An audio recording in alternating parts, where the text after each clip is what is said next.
and start that. Okay, we are now recording this, and I am going to share my screen, and we can start with the presentation. Okay. First and foremost, welcome. Again, this is How to Strengthen UX with Tactical and Strategic Involvement. My name is Chris LaRoche.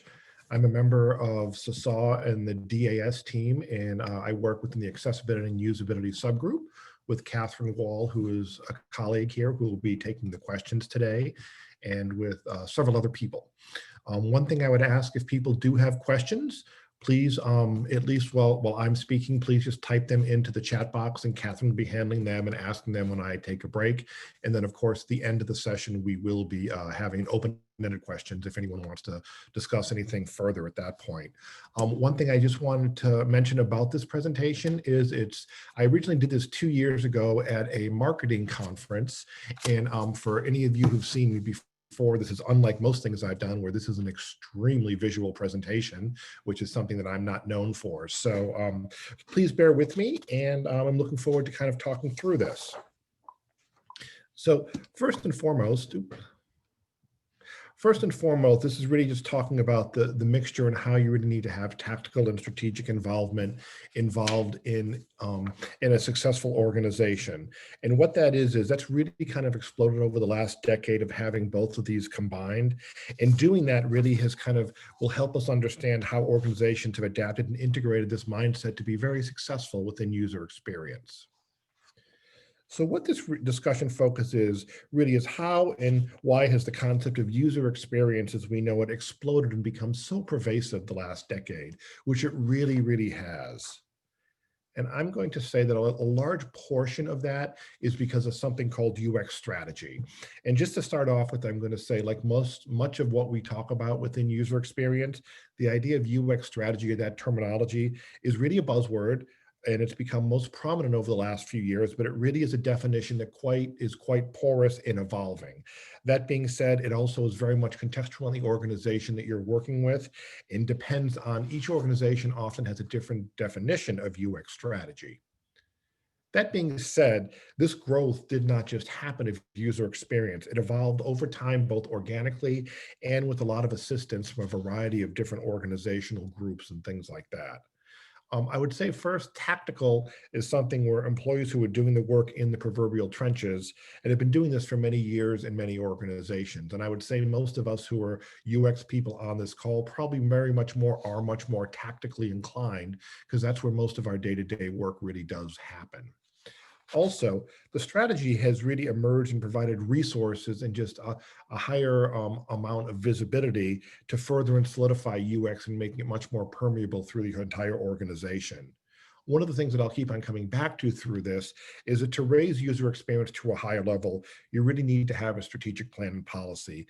And this will include strategic champions, which this can include high-level administrators, or in more of the technical and business world that is involved in the C-suite to advocate for you.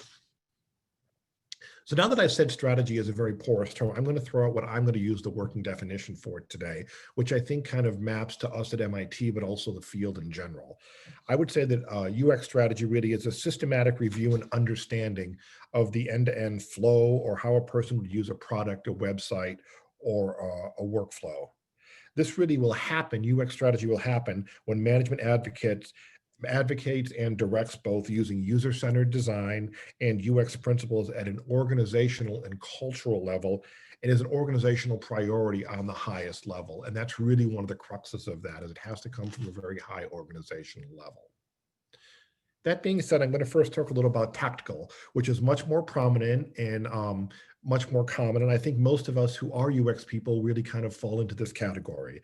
And often organizations have employees at various levels already doing this work. And that can include user interface designers. It can include UX generalists, user researchers, UX designers, content strategists. And this is usually someone that's working and focusing on a particular product. One of the problems that happens with that is within that, if you're a tactical person, often you're siloed within a particular organization or DLC or something like that. And then, for example, usually people are focused on, if you're a tactical person, on a particular interface, a particular product, or a specific workflow. And this is due to being siloed in the organization, just the nature of how many organizations, both nonprofit, for-profit, and educational, are organized. The thing is, with this, employees who are working in that often cannot advocate beyond their own silo or their own sphere, so they can only really work within the organization or the sub-organization they're in. And the idea of a larger contextual UX that's a strategy just really is beyond the view of what folks can do. So what I really want to talk about today is 4 organizations that really have kind of busted some of the myths and made a very strong strategic and tactical collusion to make a very strong UX presence throughout the entire organization and culturally. So what we're going to talk about is Apple, which might be kind of obvious to people, but also Zappos, Amazon, obviously too, and IBM has really done that. One of the things that note that each of these organizations had competition from different organizations, but they found a differentiator that could make themselves a little bit different or find a niche that would actually make them different. That was saying, and again, all of these things, it's not because they were, it was not only price or it was not a bleeding edge technological issue. They figured out a particular UX niche and thing that worked for their organization and what they were trying to sell and made it work on a really, really good level. That being said, we have here, so you have to use the combination of several different things for this to work. You have to have the concept of UX strategy, which I defined earlier and we'll talk a lot more about. You have to focus on the users and the customers in your whatever your offering is. You also have to work with marketing, which is much more of a contentious issue in a lot of software companies, though a lot of the larger departments of DLCs that we have here at MIT would have people that are marketing people as well as maybe UX people and communication people. And you have to also tie this into the business or organizational goals of whatever your company is, your DLC, something like that. If you bring all these together, you are very likely to have a differentiator or a delighter or something that's unique that you can actually use as an important part of selling. Sorry. So along these lines, I'm going to first talk about Apple. And Apple is really one of the most ones that's used as a case study quite often. Apple products were never particularly cutting edge technologically, but the iPod and the iPhone were good enough technology for the vast majority of people they were targeting. And they were also aesthetically pleasing. So what they did is they had a really mix of an emotional connection, the aesthetics, and also Apple really was able to use their strong loyalty of customer base that they had built over the previous 2 decades as a foundation, and then really expanded the amount of people that have used Apple products. For example, you think of people that have used Apple products over the last decade, and that amount of people has gone exponentially grown. Also, one of the things is Apple really kind of had this really good emotional manipulation of people wanting their product to be part of the in group or the group that's thought of as quite cool, for lack of a better word. One of the other things is Zappos, and Zappos is actually a fascinating story for me because you think about what Zappos did, and they took something that really was something that wasn't particularly thought of as a cutting edge thing, and they really started initially with shoes, and that's how it did. What they did is they had a very clear and usable website, and they offered free shipping. And so it actually encouraged people so you could buy 5 pairs of shoes and then return 2, and it was all free. It was all embedded in the price. So you didn't have to pay for shipping when you purchased it or if you returned it. And that was really, really a good idea at the time. Many of their competitors at that time thought they were absolutely crazy and it would bankrupt the company because of the cost of shipping. So what happened is Zappos really built a loyalty among customers because of the free shipping as well as the options that were available, and it won them many plaudits. It also made them a lot of money. And one of the ironies is it was kind of the role reversal is because they had such a high volume of shipping to and from Zappos, they actually got amazingly good rates from UPS for shipping, much lower than other competitors who thought they were going to go bankrupt because of the volume that they actually incurred. So Zappos really proved critics and the existing business models wrong and upended some of the traditional thoughts about that. And even though they've been owned by Amazon for many years now, they still operate on their own, and they still do have that brand loyalty, and that is their differentiator. In the non-necessarily customer or consumer-focused areas is IBM. IBM has been around for a very long time, and it also has had a traditionally very staid reputation as a business leader. However, what they did is in 2012, they really made a strategic decision to really focus on design and user experience. Along that line, they proposed in 2012 to hire 1,000 UX designers, and they invested over $100 million to proliferate this concept throughout the entire organization. They really wanted to make IBM thought of as a design-centric organization. They did become much more design-focused using user-centered design principles, and they changed the focus, as I said, of IBM to much more design-centric. So they have three pillars of people, practice, and places. And they've really transformed themselves into being kind of a design consultancy, which is something they weren't necessarily thought of before, and just embedding the concept of design into so many of enterprise-wide systems that might not have had that idea before. The other obvious thing that most people have probably heard of is Amazon. And Amazon is really interesting in a variety of different ways. It was convenient and clear website when they first started selling books a couple decades ago. And it was easy to use, it was easy to buy, it was easy to return. The price differentiator was important. I mean, it was a little bit cheaper sometimes to buy Amazon, but over time, the price differentiator wasn't really the main thing that really brought people in. It was the convenience and the ability to find stuff and also to return stuff easily. The thing that Amazon has done really, really well that I'm still kind of in awe of is they actually, you think of Amazon, and each one of us on this call will think of Amazon, and we have a different mental model of how we use it and what we would use it for. And that's something that's continually evolved. And that has largely evolved because Amazon has spent a tremendous amount of time across all levels of the organization studying user behavior, studying user research, and understanding what people will want and understanding the flexibility of that. For example, what people buy now is wildly beyond what they started at. And as a personal example, I would say, I remember, and this is the one that really kind of made me think about it, is before COVID started, I remember talking to a friend one day and said, oh, I have to go over, I got to go to Target and I have to pick up some mouthwash and toothpaste and things like that. And I remember he said to me, is like, why would you go to a store and do that? Why wouldn't you just order it on Amazon? And conceptually, I had never thought about that before because I thought of Amazon of buying hardware products, books, other things. I never thought of like personal things like toiletries. And since then, I've only bought it online, but it's a concept of like, because Amazon will offer anything, now you can actually purchase that. And that's only during COVID, that's only helped exponentially because you can have so much delivered to your home now. One of the downsides of UX strategy and when you implement it across an organization is it can also be used for negative or nefarious purposes.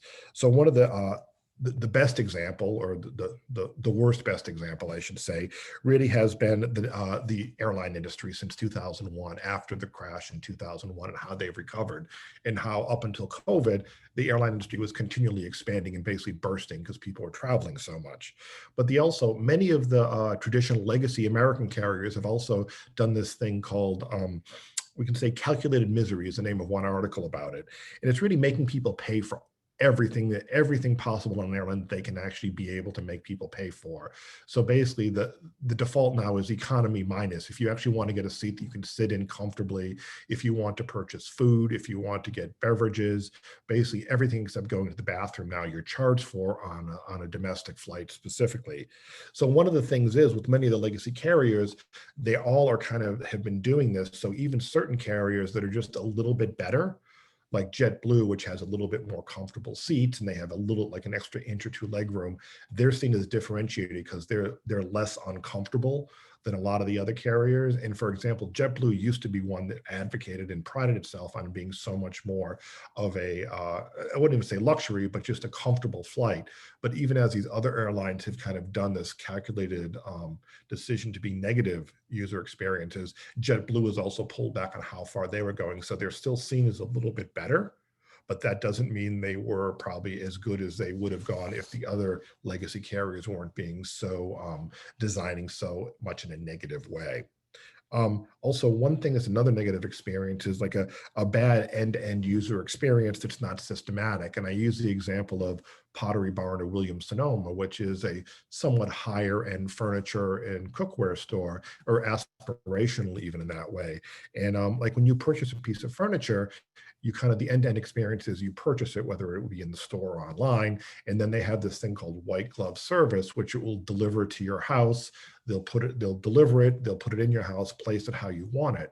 But part of the thing that really kind of makes this a negative experience is the third party that does the white glove service is a third party vendor that is paid by this organization. So they're not really part of the organization, and there's very little communication between them, because once the product is sold, your information is sent off to this third party.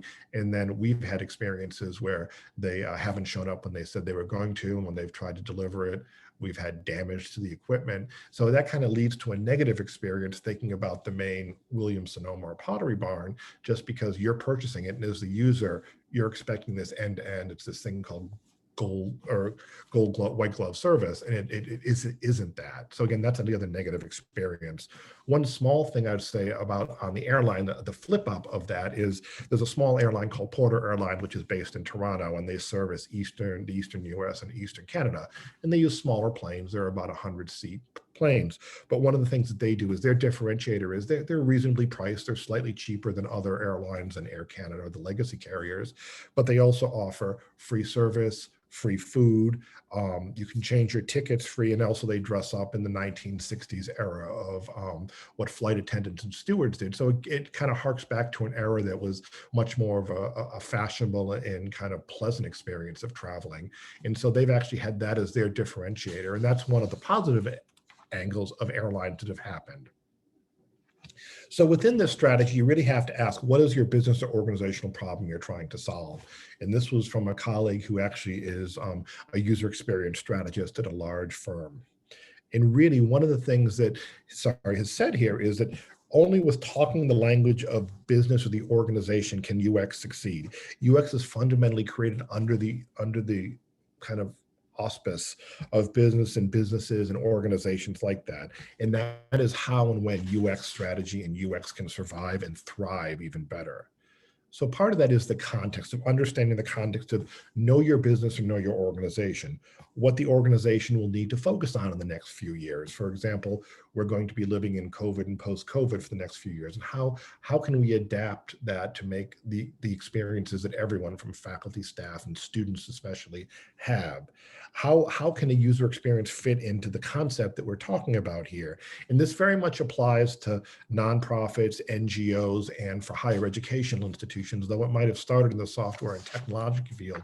This is all very much applicable to all other types of organizations. So how do you build a strategy that will work?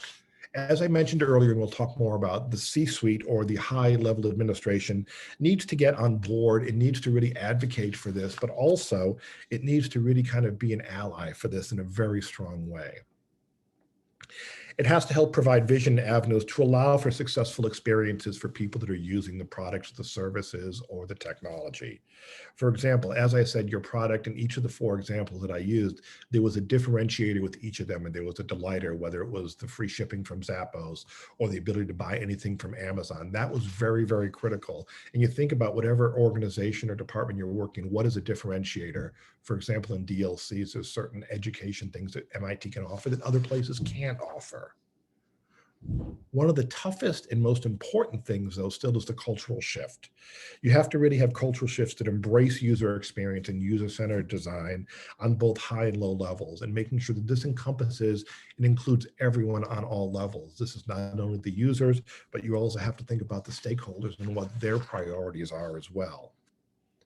There's also no denying there's no way this happens successfully unless you have resources applied to it. And that is both money and people.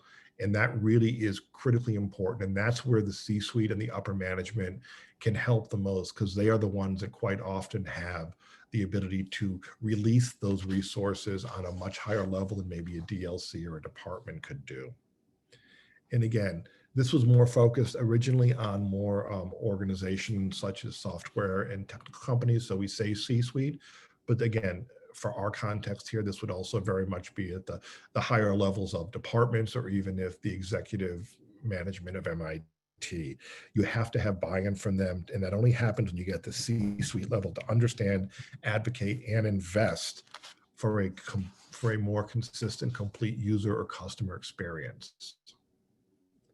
The other thing that's that can be very difficult across any organization is silo busting. And we all know we all live within our own, whether it be our department, our DLC, but you really have to at least, if not dismantle entrenched silos, at least work through them so that they're not completely isolated. And this is, again, encouraging strategic shifts in your organization. For example, encourage and support people who give suggestions in the ground level, and they have to be heard up into the medium and to the higher level, because those folks doing the work often have insight that other people don't. And also having a connection from the higher level management and above, just to tell you what the organizational goals are, what that means, and how you can apply that on your kind of tactical level. One example of silo busting that I often use that I think is relevant for people that might be of a certain age is, I don't know if folks remember in the early 1980s, there was a video, it was an Aerosmith song, which was kind of a legacy rock group at that point, and they weren't doing so well, called Walk This Way. And it was actually interesting because the music producers in the company kind of insisted that Run DMC, which was one of the new hip hop groups at the time, it's kind of a duet or a mix of Aerosmith and Run DMC doing the song Walk This Way. And neither group wanted to do it, but they were forced to by their producers. But what it really did was it exposed a whole new group of music to a bunch of different people. And it actually really helped with both the all sides really kind of getting much more exposure and becoming much more popular across a much wider variety of groups. And that is actually, in my mind, a perfect example of silo busting that needs to happen if you really want to have a growth of understanding and user experience and customer experience on a really, really wide level. So talking about the strategy, there is both, I was saying, organic on the tactical level and systematic when it comes from above. But on a tactical level, you have to use ways to advocate for user experience across the organization. And I'm sure many of us who are in the tactical area have done this, and it can be brown bag lunches, presentations like this, things during IAP, talking to people who might not necessarily have a vested interest in UX, explaining the importance of that to them. But you have to tie this into the emerging strategy that's coming from above, not only to accrue allies, but to kind of understand and try to get this idea to kind of just permeate throughout the entire organization. And over time, it can be very slow, but over time, this will proliferate both to get UX allies and to get people to buy in. And some of the contextual uses, depending on your organization, you have to show small wins to upper management, and that's really critical. And this is something I've done throughout my career, whether it's making a user interface more consistent, showing how a workflow that you need to use two different interfaces, it might be both perfectly fine, but they don't really connect, how that is really important to have stuff like that much more consistent. Another example is over the years, we've given people both to ask them to come and look at in a public area of MIT to look and give some feedback on a website or look at a prototype. And sometimes we can give them, it used to be Tech Cash, sometimes it was Amazon gift cards, sometimes it was just swag that we had. But getting feedback from a variety of different people really can be helpful. So I've talked a bit about this, but really how to bring all this together. Once you do have a set of a strategic buy-in or vision, and you have your understanding of what tactical resources you do have at that point, then you can implement your customer experience well and see where you need to get more tactical. You might need more tactical resources, or you might need to get even more people up in the on the higher level to buy in or give just more promotions for the user experience. And what that does is a full user experience brings together all these concepts, both the workflow, the process, and the interfaces. And quite often what happens if you don't have this full-fledged strategy, you might have a really good interface or you might have a really good workflow, but they necessarily don't connect and they might not look good. So you have to use a variety of user experience methods to consistently improve and make sure that this connection of the end-to-end experience is really useful and really maps to the people you're directing and targeting it towards. One thing that's become especially important is brand loyalty. By not only improving the user experience, it helps you if you make your product better and more user usable, it engenders brand loyalty. And this is important with, for example, when I said Zappos, but one of the things that's become more important about brand loyalty as more and more products, particularly consumer products or websites, become more of a commodity in a way. Having brand loyalty to separate yourself out as a delighter or a differentiator and having a brand loyalty is very, very important in a way that people will remember and want to go back to you if they have 5 choices of something similar, but yours is something they have a brand loyalty to, they will go back to that. And that's critically important, particularly at this stage of where we are in the technology world. Again, focus is important too within your organization. You have to focus contextually to use resources to measure and to continually improve and see how things are working or see if there's ways you can improve on existing things. One of the things traditionally that UX has only started to do in the last few years is work with marketing departments. Traditionally, user experience and design and also marketing have traditionally been kind of if not hostile together, they each had their own agenda, but really smart firms that have been really successful, like the 4 that I mentioned, really bring in and UX and marketing work together because there are a lot of commonalities that can be helpful. And often marketing not only has budgets, but they also have access to users that user experience people might not have as much as, or marketing also will have a much wider variety of different types of groups you have access to. And that's critical to be able to improve your product or your website. Empowering is very important. And again, this comes from not only getting the buy-in from above, but it's bringing UX practitioners, people at the higher level of administration, regular employees together to empower the concepts and advancement of user experience. And what I said earlier is like having feedback from people across all levels of the organization, both at the lower level, the medium level, and feeding that in, and also understanding what management really requests and wants out of this. It's really important because quite often either you're getting directives from above that don't seem to map to what you think you're doing, or quite often people on the tactical level down in the proverbial trenches will just do what they think they need to do for that particular product without looking at the larger overall context of the DLC or the organization. Chris? Yes. Can I interrupt you for a second for a question that we got? Of course. So how can you sell better UX design in a measurable way? The C-suite looks for measurable return on their investment. Exactly. And that is good. There are various ways. There's various analytics one can use, particularly if you have like 2 different, if you want to like update a website to think one that might look better and have people randomly go to different, like the old one and the new one, and just see how people actually, if there's a higher advocacy or a higher number of people going to that site, if there's more people that aren't just kind of falling off after 2 or 3 seconds. So there's analytical tools. Google Analytics is one of them. It tends to be very complicated.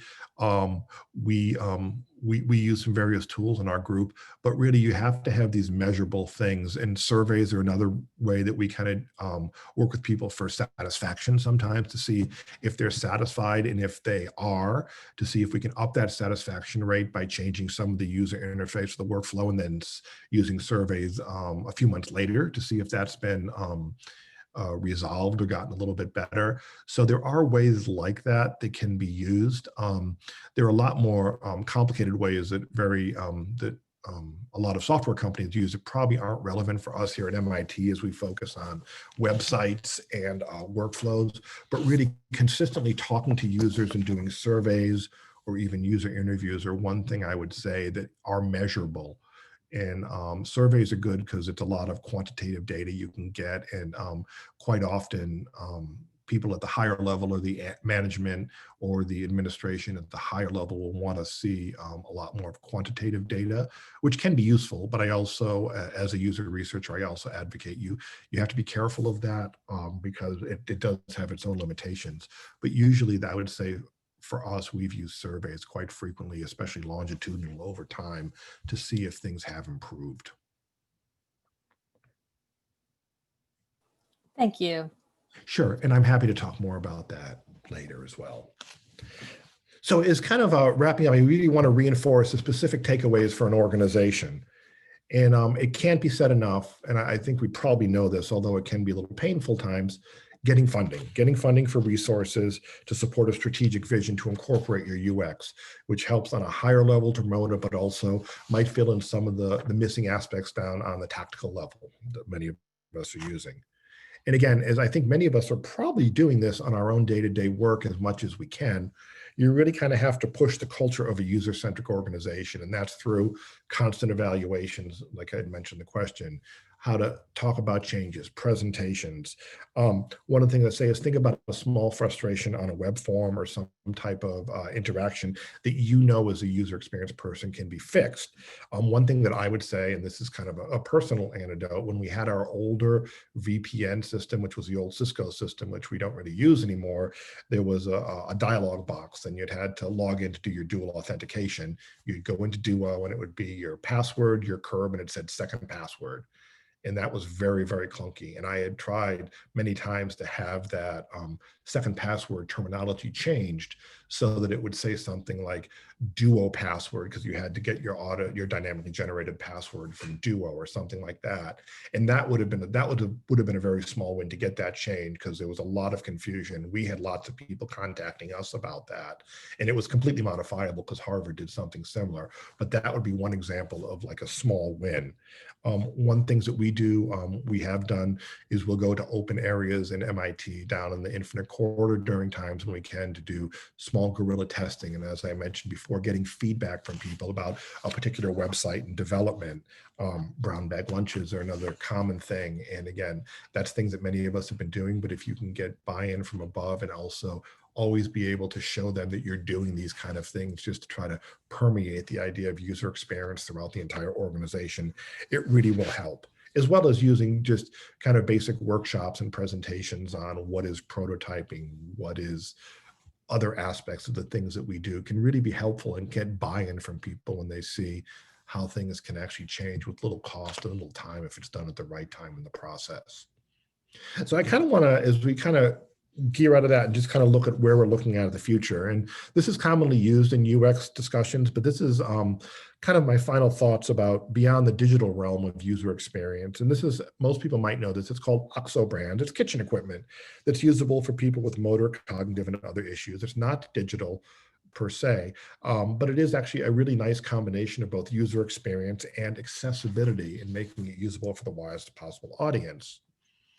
One of the things I just wanted to mention too is tying into this whole thing, once you have this strategic kind of combination of strategic and tactical, you can also focus a lot easier on accessibility.